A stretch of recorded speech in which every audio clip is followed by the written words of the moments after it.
ഇന്ന് നമ്മൾ കൊച്ചി സിറ്റിയിൽ നോ ഹോൺ ഡേ ആയിട്ട് ഒരു ബോധവൽക്കരണം നടത്തുന്നത്. പ്രത്യേകിച്ച് ബസ്സുകാർ, ഓട്ടോറിക്ഷക്കാർ, എല്ലാ തരത്തിലുള്ള വാഹനങ്ങൾ ഉടമകൾക്കും അവരുടെ ഡ്രൈവേഴ്സിനും നമ്മൾ ബോധവൽക്കരണം ചെയ്തു. പ്രധാനപ്പെട്ട ഹോസ്പിറ്റല്, കോടതി, സ്കൂള്, അതേപോലെ തന്നെ ആരാധനകൾ, ഇതിന് മുന്നിലൊന്നും ഫോണ് ഉപയോഗിക്കാൻ പാടില്ല. അത് നമ്മൾ നിയമമായിട്ടുള്ളതാണ്. പക്ഷേ പുതിയൊരു സംസ്കാരം നമ്മൾ ഒരു സ്ഥലത്തും ഹോൺ അടിക്കാം. അങ്ങനൊരു സംസ്കാരം നമ്മൾ വളർത്തിയെടുക്കും. നിരോധിത മേഖലകളിൽ ഹോൺ അടിക്കാൻ പാടില്ല എന്നാണ് പോലീസിന്റെ കർശന നിർദ്ദേശം. നമുക്കൊപ്പം ട്രാഫിക് SI ജോസഫ് സാറുണ്ട്. സാർ, എങ്ങനെയാണ് ഇന്നത്തെ ഒരു പരിപാടി?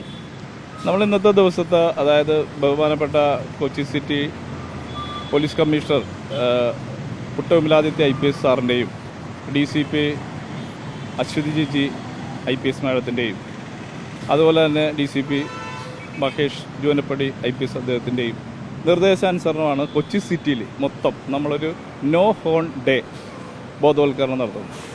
പുതിയൊരു സംസ്കാരം കൊച്ചി സിറ്റിയിലെ എല്ലാ ഡ്രൈവേഴ്സിലേക്കും അവരുടെ മനസ്സിലേക്കും അവരിലേക്ക് എത്തിക്കുക. നല്ലൊരു സംസ്കാരം കൊച്ചി സിറ്റിയിൽ നിന്ന് തുടങ്ങട്ടെ എന്നുള്ള ഉദ്ദേശത്തോടു കൂടിയാണ് നമ്മൾ തുടങ്ങി വച്ചിരിക്കുന്നത്. പ്രധാനമായിട്ടും നമുക്കൊരു നേരത്തെ തന്നെ നിയമം ഉള്ളതാണ്. ആരാധനാലയങ്ങൾ, കോടതികൾ, സ്കൂളുകൾ, ഹോസ്പിറ്റലുകൾ എന്നീ സ്ഥലങ്ങളിലൊക്കെ നമ്മൾ ഒരു നോ ഹോൺ ഏരിയയാണ്, അതായത് ഹോൺ മുഴക്കാൻ പാടില്ലാത്ത ഒരു ഏരിയ ആയിട്ട് നമ്മൾ പ്രഖ്യാപിച്ചിട്ടുള്ളതാണ്. ആ ഭാഗങ്ങളിൽ നമ്മൾ ഹോൺ അടിക്കുന്ന വാഹനങ്ങൾക്കെതിരെ ശക്തമായ കർശനമായ നടപടി നമ്മൾ സ്വീകരിക്കാറുണ്ട്. പക്ഷേ അതല്ല, എല്ലാ കൊച്ചി സിറ്റിയിലെ എല്ലാ മേഖലകളിലും ഈ ഒരു സംസ്കാരം, ഈ ഹോൺ അടിച്ച് മറ്റുള്ളവരെ ശല്യപ്പെടുത്തുന്നതും ആ ഒരു ഒഴിവാക്കിക്കൊണ്ട് നല്ലൊരു സംസ്കാരം നമുക്ക് കൊച്ചി സിറ്റിയിൽ വളർത്തിയെടുക്കാം എന്നുള്ള ഉദ്ദേശത്തോടുകൂടിയാണ് കൊച്ചി സിറ്റി പോലീസ് ഈ ഒരു സംരംഭത്തിലേക്ക് ഇറങ്ങിയിരിക്കുന്നത്. ഇങ്ങനെ ഒരു ബോധവൽക്കരണ പരിപാടിയിലേക്ക് കടക്കാനുള്ള കാരണം എന്താ? മലിനീകരണം കൂടാതെ ആരോഗ്യ പ്രശ്നങ്ങളൊക്കെ വർദ്ധിക്കുന്നതിൻ്റെ അടിസ്ഥാനത്തിലാണോ? തീർച്ചയായിട്ടും. നമ്മൾ ഈ കൊച്ചി സിറ്റിയിലെന്ന് പറയുമ്പോൾ ഏറ്റവും കൂടുതൽ ജനസംഖ്യ ഉള്ള സ്ഥലമാണ്, ഏറ്റവും കൂടുതൽ ബിസിനസ് ഏരിയ, ഏറ്റവും കൂടുതൽ ആൾക്കാർ, കുട്ടികൾ എല്ലാം വസിക്കുന്ന സ്ഥലങ്ങൾ തന്നെയാണ്. അപ്പോൾ ശബ്ദമലിനീകരണം ഒരു പ്രധാനപ്പെട്ട ഒരു വിഷയം തന്നെയാണ് കൊച്ചി സിറ്റിയിൽ. അപ്പോൾ നിലവിൽ ഇപ്പോൾ അറിയാൻ പറ്റും, നമുക്ക് ഓരോ ഹോസ്പിറ്റലുകളിൽ ഇയർ പ്രോബ്ലം, അതായത് നമ്മുടെ ശബ്ദമലിനത്തോടെ ഉണ്ടാകുന്ന അസുഖങ്ങളൊക്കെ കൂടിക്കൊണ്ടിരിക്കുന്നു. കൂടാതെ മറ്റുള്ള എല്ലാ ഇതിനോട് ബന്ധപ്പെട്ട് മറ്റുള്ള അസുഖങ്ങളൊക്കെ വരും. അപ്പോൾ ഇതൊരു നല്ലൊരു സംസ്കാരം നമുക്ക് കൊച്ചിയിൽ വളർത്തിയെടുക്കണം. ഇനി എനിക്ക് തോന്നുന്നത്, ഞങ്ങൾ സ്കൂൾ തലങ്ങളിൽ ക്ലാസ് എടുക്കുന്നുണ്ട്, ബോധവൽക്കരണം. അപ്പോൾ അവിടെയും നമ്മൾ ഈ പറയുന്ന ഹോൺ മുഴക്കിക്കഴിഞ്ഞാൽ മറ്റുള്ളവർക്ക് ഉണ്ടാകുന്ന ബുദ്ധിമുട്ടുകളെക്കുറിച്ച് ഞങ്ങൾ കുട്ടികൾ, അതായത് സ്കൂൾ തലത്തിൽ തന്നെ ഇതൊരു ബോധവൽക്കരണം നടത്തിക്കൊണ്ടാണ് കൊച്ചി സിറ്റി മുന്നോട്ട് പോയിക്കൊണ്ടിരിക്കുന്നത്. ആളുകൾക്ക് ക്ഷമയില്ലാത്തതാണോ ഇതിൻ്റെ ഒരു പ്രധാന പ്രശ്നം? തീർച്ചയായിട്ടും. നമ്മൾ പണ്ടൊക്കെ ഈ വാഹനങ്ങളില്ലായിരുന്ന കാലഘട്ടങ്ങളിൽ നടന്നും പോയിക്കൊണ്ടിരുന്നപ്പോൾ അവർക്ക് ഒരുപാട് ക്ഷമയുണ്ടായിരുന്നു. ഇന്ന് നമുക്ക് ഏറ്റവും ഫാസ്റ്റായിട്ട് പോകാം, ലക്ഷ്യസ്ഥാനത്ത് എത്താവുന്ന സംവിധാനങ്ങളൊക്കെ ഉണ്ടായിക്കഴിഞ്ഞപ്പോൾ ക്ഷമ നശിച്ചു എന്ന് വേണമെങ്കിൽ പറയാം.